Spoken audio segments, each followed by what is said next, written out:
Dungan sa pagbuskad sa teknolohiya, nagkadaiyang eco-friendly alternatives sa lain-laing industriya sab ang mitumaw. Usa niini ang green o electric taxi. Mabantayan nga ning simana ang pagpasada sa kadalanan ang mga giingong alternatibong matang sa transportasyon nga makatabang sa kalikupan. Apan dako ang kabalaka sa usa ka 57 anyos nga taxi driver nga si Roberto Canonigo. Siya nagmanehog tradisyonal nga taxi sa dulaan 30 na katuig. Murag maglisod gyud mi ani.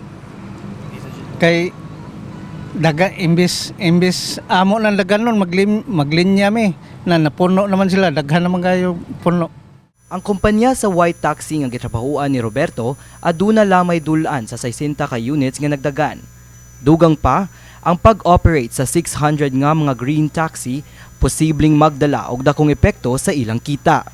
Mausab ang nabati sa taxi driver nga si Jopet. Saysay niya, hinay ang kita karon nga nahuman na ang sinulog. Kado gimiron kay naman sila. Kuan gyud mga pasahero.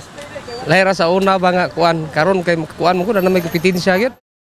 Ang United Cebu Taxi Operators Association Incorporated o ubang local operators mipadangat og formal nga opposition ngadto kang Cebu Provincial Governor Pamela Baricuatro ni atong Enero 5, 2026. So this is really what we're doing now. We're listening to you, your concerns, and of course, GSM as well. No, we'd like to thank you for your desire to invest in Cebu, but we are subject also to policies and regulation. Of course, we take guidance from national government.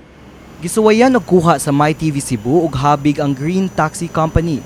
Apan wala pay tubag ang management sa atong pag-adto sa ilang opisina nga natumong karong weekend. Sa laing bahin, aduna ang pipila ka mga commuters mipadangat sab sa ilang opinyon sa pagdagan sa mga green taxi sa syudad. Ang 58 years old nga si Ludivina Solario miingong uyon siya sa pag-operate sa mga green taxi. Uyan kayo, kay para daghan ang masakyan, madali-dali masakyan ba kaysa magtagbaw ba pangitag taxi nga wala pa. May daghan ang taxi. Mausab ang opinyon sa duha ka 22 years old nga mga fresh graduates para nila maayo ang taxi alang sa kalikupan.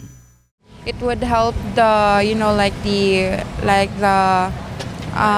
the environment, of course, and also for the white taxi I don't think dili sila mabalaka because maybe for the passenger wala ta kabalo if unsay mas prefer nila if ang white ba or green. So it's oy na rakopod ko is kay kon magod if kaning mga gas nga karon good is kuan kay sa prani oxygen nya kasagaran pud na pa yung mga planta nya mo dugang pa ning mga kuan ang sa mga sakyanan.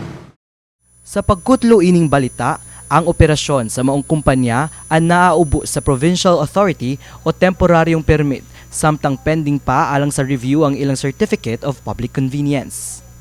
So kana siyang provisional authority without prejudice later on kung unsay result sa ilahang main application which is the certificate of public convenience. Kini si Mark Ermas alang sa MyTV Cebu.